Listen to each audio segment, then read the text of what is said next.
Is there anyone who wears a watch but has never heard of Rolex? I want to reveal the secrets of Rolex watches and show it to you on the Brands Decoded channel. How does a man with no money and no connections produce the world's most famous watch brand? Much of this history is shrouded in mystery, but today we look deeper into the extraordinary story of Rolex and answer this question. Our story begins with a man named Hans Wilsdorf. He was born on March 22nd, 1881 in the city of Kulmbach in Germany. He loved his parents and his childhood was full of laughter and romantic joy, but unfortunately, I have to say that at the age of 12, within a few months, he lost his mother and father unexpectedly, and this was the worst event in his life. After losing his parents, he had to live with his uncles, and they decided to send him to boarding school, apparently. He decided to study well and continue school. He enjoyed learning different languages, which later provided the basis for his migration abroad. I must say that after some time, he was able to speak English and French in addition to German, and this was a great opportunity for him, and he was able to work as a secretary and reporter for a company. Also, this company produced some types of watches, so this role was a great opportunity for Hans to understand how watches are made and study the watchmaking industry in detail. These experiences gave him a good understanding of what differentiates one watch brand from another, as well as how important marketing is to a brand's success. Since he was a child, he had very big dreams and promised himself many times to achieve his dreams. And now it was time to implement the skills he had learned for himself. In 1905, when Hans was only 24 years old, he decided to start his own business instead of working for other companies and make his brand world famous. Many people told him that a watch with such a small and delicate mechanism is useless and breaks easily, and that a watch this small is not accurate and cannot work properly. Many people called him crazy, and some thought that he was bewitched. Even his business partner was against this idea. But eventually it turned out that he was right, and wristwatches replaced pocket watches. Although Hans tried his best to make high-quality watches, he knew that brand recognition was the most important element of his business, and it all starts with having a memorable name. But why did they choose the name Rolex? Hans made thousands of names by combining different letters of the alphabet and connecting them to each other. But none of them were approved. One day while working, he heard a voice with the name Rolex, and he chose the name Rolex. Because the name Rolex was short and easy to pronounce in different languages, he engraved the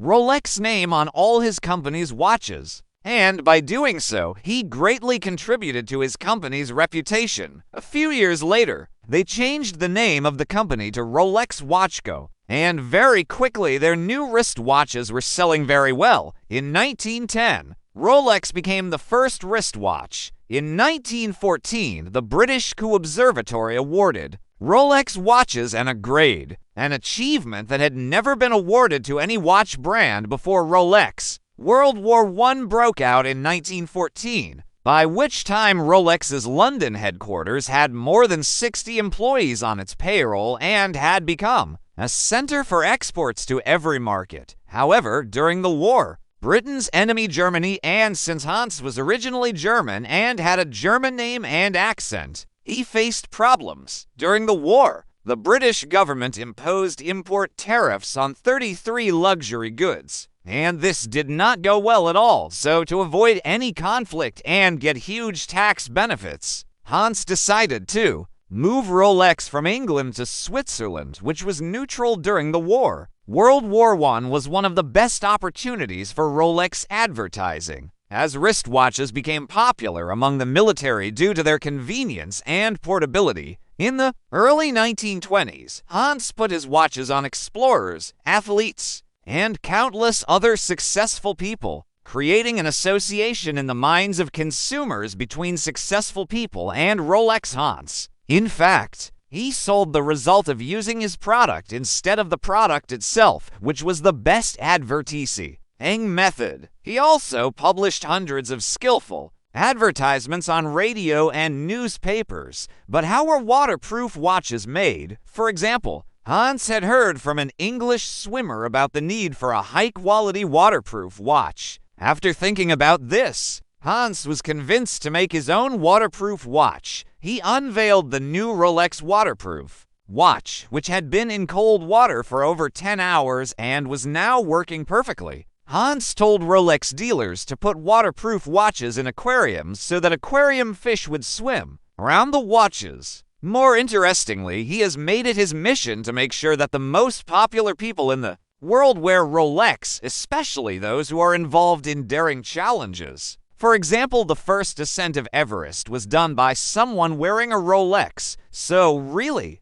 it was this strategy of combining great marketing with new innovations that allowed Rolex to grow and develop so quickly. In 1945, on the 40th anniversary of its company, Rolex released another new model called Datejust, which was the first automatic watch in the world. This watch had a small window that displayed the date on its screen. But shortly before the unveiling of his new watch, Hans faced a major problem. He lost his beloved wife, Florence, who was ill. It was devastating for him. Now he was alone at the age of 63 and had no children. Years later, in the 1970s, when the quartz revolution occurred, it was time to introduce battery-powered watches that were more accurate and much easier and cheaper too. Mass-produce, thus disrupting the market for many mechanical watch manufacturers. Between 1970 and 1988,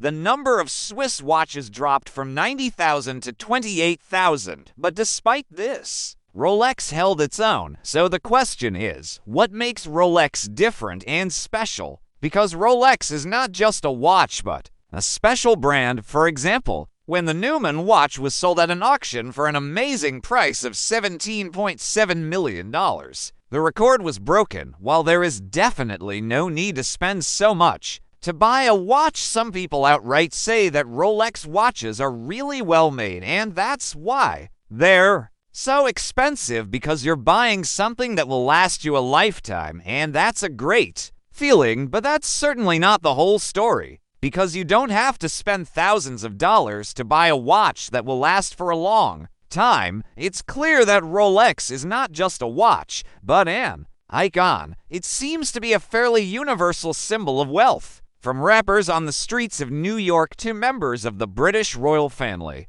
Even in many historical events, such as equestrian and golf championships, Rolex watches are used. And since the spectators of these competitions are usually rich people, this watch becomes more special and attractive. Although this company produces the best watches, it is interesting to know that this company invests a lot in its scientific laboratories to research and create new watches. Buying a Rolex watch is a dream for the poor people in the society, and a goal for the average people in the society, and a necessity for the rich people in the society. Another trick that this company uses is to produce less than the market demand, which makes the price and value of Rolex always maintain its position. There are reports that it takes 3 months to a year to make each Rolex watch, and also Rolex watches are made by hand and only a small part of it is produced by the machine, which means that a lot of money and time is spent.